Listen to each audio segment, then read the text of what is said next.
Oi, minha gente, como é que vocês estão? Sejam bem-vindos de volta ao Explica Professor. Essa aqui é uma aula de resolução de questões de concurso da Transpera. Hoje a gente vai ter uma aula sobre corrosão e essa aula está aqui disponível para todos, para você ter uma noção de como que vai ser a dinâmica dessas aulas nessa playlist. Ela é bem parecida com o que a gente fazia na Petrobras, mas eu vou deixar aqui também, de toda forma, essa aula como uma aula de exibição. Beleza? Acompanhe aí.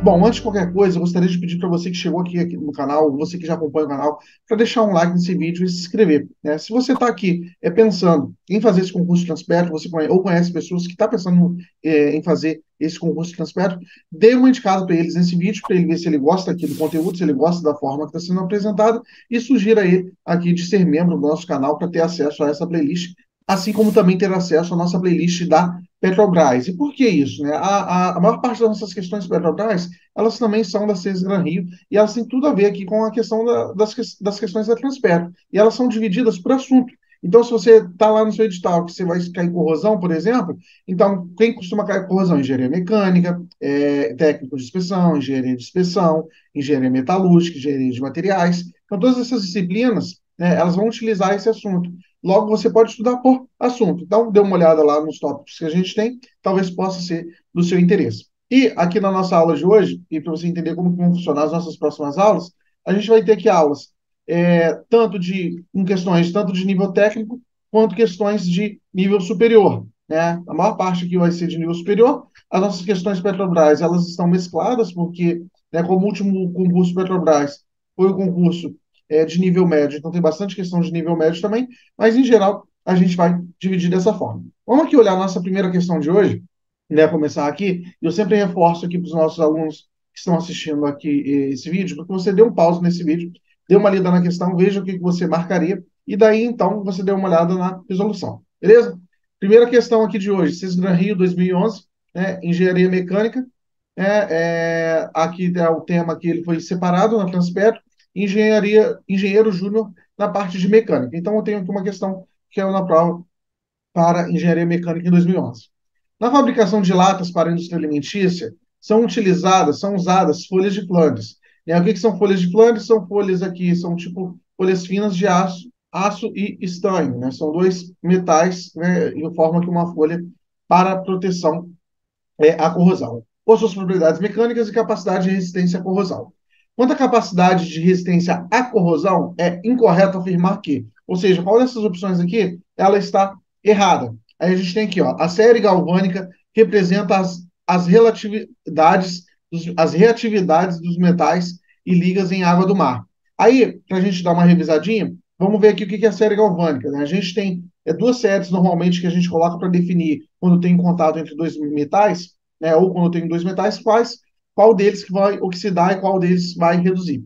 A gente tem isso com potencial padrão e a gente também tem a série galvânica. O que é a série galvânica? A série galvânica é quando eu tenho ali na água do mar, em condições controladas, qual que vai ser mais ativo, ou seja, mais anódico.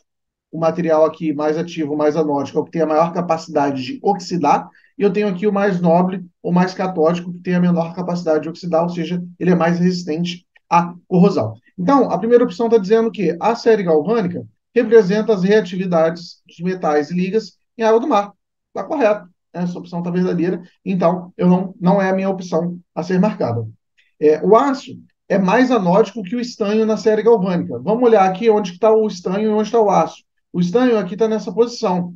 Quem é mais anódico? Quem é mais anódico? Quem estiver mais para baixo. Então, se isso aqui não tem um acento, não. Se isso aqui for verdadeiro, o que precisa acontecer? Eu tenho que estar com o aço aqui embaixo. E quando a gente vai olhando aqui, ó, o aço ele está mais abaixo aqui na minha série galvânica. Então, essa opção aqui, ela é verdadeira, porque o aço ele está numa posição mais anódica. Aí, opção C, o estanho protege o aço por ser mais anódico na série galvânica. Então, aqui, uma dessas aqui vai ter que estar falsa, né? Se a gente está pensando aqui, já que elas estão falando coisas opostas, então ela está provavelmente falsa porque ó, o estanho protege o aço por ser mais anódico, né? O estanho ele não é mais anódico, então ele não tem como o anódico aqui tem acento, assim. Ele não tem como ser essa opção verdadeira, né? Porque o mais anódico, ele realmente protege o material. Mas a questão aqui está errada por quê? Porque ele está dizendo que o estanho é mais anódico. E nesse caso, não é. Então, essa aqui é a minha opção. Opção C, minha opção incorreta. As outras opções aqui. O estanho é o metal mais ativo ou anódico que o aço nas soluções alimentícias contidas nas latas. Qual que é a pegadinha aqui? Né? Esse aqui eu tenho um outro ambiente. É uma solução alimentícia, não é uma série galvânica. Então, eu não posso utilizar a série galvânica para considerar ela. Então, por isso que essa opção aqui, ela está verdadeira. Eu estou considerando isso quando estou trabalhando com materiais alimentícios. Né? Flandres são folhas de aço baixo carbono revestidas por estanho. Correto, isso aqui é a definição, a gente tinha falado aqui que eram os flandres, são esses aços que são revestidos ali com estanho, que são utilizados para esse tipo de indústria. Opção C aqui é a minha opção verdadeira. Questão 2 aqui de hoje. Segunda questão é uma questão aqui também de Cesar Rio, e é uma questão que caiu aqui na prova de 2011, para engenheiro júnior, parte de mecânica. Beleza? Vamos aqui para a nossa questão. Considerando a comparação entre a corrosão dos metais com a dos materiais cerâmicos e a degradação dos polímeros, então tem três tipos aqui de materiais: metais, cerâmicos, polímeros. Assinale as afirmativas abaixo. Afirmativa 1. A corrosão dos materiais cerâmicos e metálicos são, normalmente, processos de dissolução puramente química. Essa opção aqui, ela está falsa. E por que ela está falsa? A corrosão dos materiais cerâmicos, geralmente, ela vai envolver ali realmente uma simples dissolução química.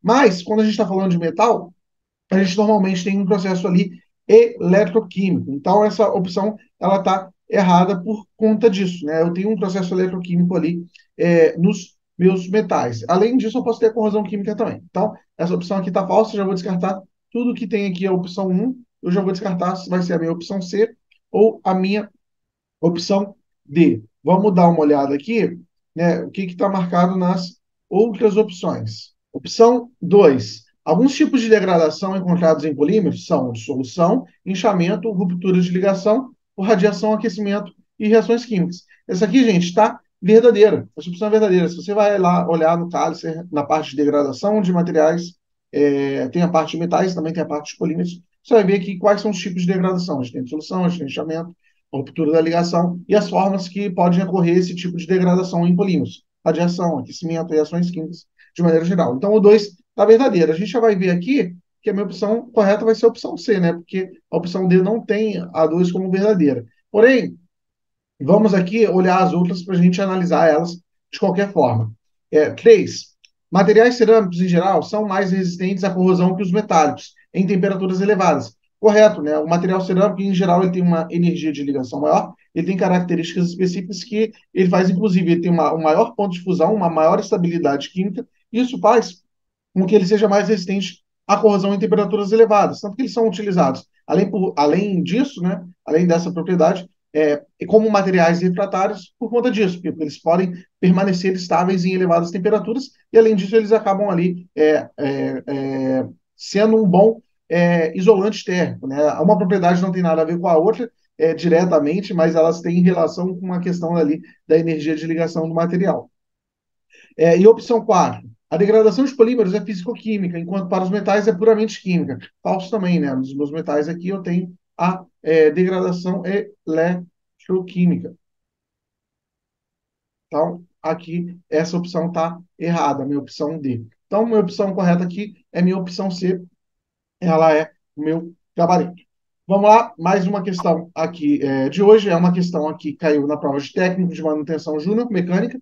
Reparem aqui, né, que aqui já tem tanto para a parte técnica como superior, e eu reforço aqui, tem muitas questões que costumam cair para técnico, que são, às vezes, tão complicadas ali quanto as questões de superior, e muitas vezes essas questões também te ajudam a revisar conceitos, né? Por mais que às vezes não possa ser com a mesma ênfase, você revisa conceitos, você consegue ali retomar alguns pontos que podem te ajudar na prova. Vamos lá.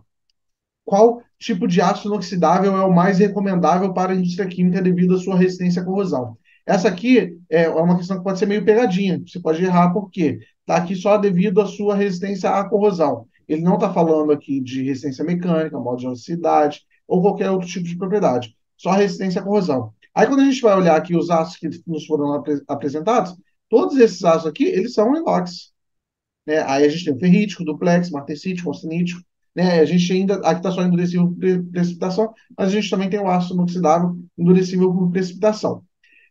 Desses aqui, qual que é o que vai apresentar para a gente uma maior resistência à corrosão? É o austenítico, puramente. Por quê? Né? Ele vai ser o melhor aço para qualquer tipo de aplicação que eu demande resistência à corrosão, e além de outras propriedades? Não. Por exemplo, o ácido duplex aqui, em alguns meios, como por exemplo, quando eu tenho meio para a parte de petróleo e gás, que eu dependo de ter uma elevada resistência e além de ter uma boa resistência à corrosão, eles são às vezes mais indicados. Se estou precisando aqui uma propriedade mecânica elevada também, o endurecível por precipitação ele é mais indicado, a depender ali da aplicação, que é o austenítico. Mas a gente está falando puramente aqui de resistência à corrosão. Ele falou só sobre resistência à corrosão. E nisso, o aço inoxidável austenítico, até por ele ter essa fase austenítica, ele vai apresentar melhores características de proteção à corrosão de maneira geral. Então, por conta disso, como está só a resistência à corrosão, a gente pode colocar aqui a minha opção D como a verdadeira. Ele vai apresentar, ali de maneira geral, uma resistência à corrosão superior do que os meus outros aços inoxidáveis. Beleza? Vamos para nossa última questão de hoje. É uma questão aqui que caiu na Sesgran Rio 2012, engenheiro júnior na parte de mecânica. A resistência à corrosão de um material metálico pode ser melhorada por intermédio de dois tratamentos térmicos, a saber. E aqui eu tenho diversos tratamentos térmicos. Bom, gente, como que a gente pode interpretar aqui? Né? Isso aqui a gente tem que saber ou não. Né? Eu já vou botar aqui para vocês que a opção correta é a opção B e a gente vai discutir o porquê que ela é a opção correta. Né? O gabarito aqui é a opção B. Quando a gente está falando de tratamento térmico, né, a gente tem aqui na estrutura do meu material, devido a alguns fenômenos comuns que costumam acontecer, como, por exemplo, o fenômeno de sensitização, precipitação ali de heterogeneidades, eu tenho precipitação ali de carbetos indesejados, eu tenho ali tensões residuais que podem gerar processo de corrosão sob tensão. Então, eu tenho que fazer os tratamentos para deixar ali a minha estrutura mais homogênea e livre de tensões residuais possível. E por que que nisso aí vem a solubilização e o alívio de tensões? A solubilização ali, ela vai implicar na eliminação de qualquer fase que eu tenha ali precipitado que está presente no meu contorno de grão. Então, se eu tenho uma estrutura aqui de contorno de grão, acontece isso aqui muito com os aços sensitizados. Eu tenho aqui um precipitado de carbeto de cromo, por exemplo, ou qualquer outro tipo de precipitado formando uma heterogeneidade. Esses pontos, eles vão ser pontos ali, no caso da sensitização, ele vai ser um problema maior, que eu vou ter ali a perda de proteção à corrosão na região adjacente. Porém, se eu tenho qualquer outro tipo de precipitado, eles vão ser pontos ali de heterogeneidades que vão induzir, vai ser um fator-chave ali em algum processo de corrosão. E a solubilização, ele faz o quê? Eu dissolvo esse carboneto, depois eu consigo ter uma estrutura ali mais homogênea para que eu não tenha esse ponto ali como um fator-chave para iniciar o meu processo de corrosão. Então, eu vou ali eliminar ou reduzir a possibilidade, por exemplo, de corrosão intergranular, quando eu estou falando de quê? De sensitização. Sensitização. É uma forma aqui de eu evitar esse problema se eu estou controlando ali como está a microestrutura do meu material. E uma outra forma aqui da gente evitar o problema é o alívio de tensões. Porque, por exemplo, aqui ó, a gente já vai ver, ó, opção A, têmpera. O que acontece na têmpera? Quando eu estou aquecendo, respirando rápido o meu material, eu tenho ali um gradiente de temperatura e eu gero o quê? Tensões residuais durante esse processo. Então, a minha peça ali, ela tem aqui diversos vetores, digamos assim, de tensão residual, que quando eu estou ali num meio que eu tenho corrosão, né, associado, ou seja, a corrosão ela ocasiona o quê? A fragilização do meu material, reduzindo a capacidade de resistência, né, de limite de fratura dele, por exemplo. Aliado ali, por exemplo, a uma aplicação mecânica exterior, eu tenho um processo de corrosão sob tensão.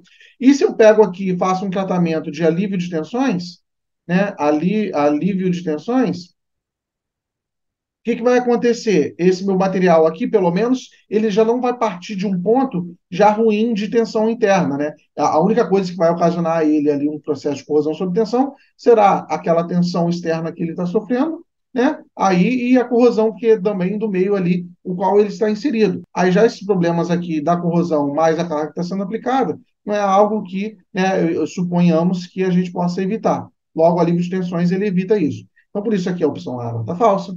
Aí aqui eu tenho aqui o recozimento e o revenido, que também não tem nada a ver. Eu tenho um processo aqui que eu vou alterar a propriedade mecânica do meu material, mas eu não tenho nada a ver ali com a propriedade de resistência de maneira geral. Eu tenho aqui a normalização e o alívio de tensões. Normalização também é um processo ali de resetar ou evitar algum encurtamento do meu material, mas isso não tem nada a ver também com a proteção à corrosão. Alívio de tensões, tudo bem, né? Então tá errado, tá errado. E aqui é o Austempra. A Austempra é um processo para formação de bainita, que também não tem nada a ver ali em termos de resistência à corrosão do meu material. Beleza? Então, a minha opção aqui vai ser a opção B. Essa aqui é o nosso gabarito dessa questão. Bom, minha gente, a aula de hoje foi isso, né? Eu espero que vocês tenham gostado, espero que vocês tenham curtido aqui o formato que a gente vai trazer aqui nessas aulas e nas próximas aulas também. Né? Qualquer dúvida, deixe aí nos comentários, qualquer sugestão também, fiquem à vontade de fazer. Você que está aqui acompanhando a playlist e queira sugerir alguma forma, a gente tem um tempo ali, né, até chegar à prova da Transpetro de fato, né? E se você ainda não é membro do canal e está estudando para a Transpetro, quer se tornar, quer ter mais acesso ao conteúdo, né? Fica o convite para você dar uma olhada aqui no nosso programa de membros.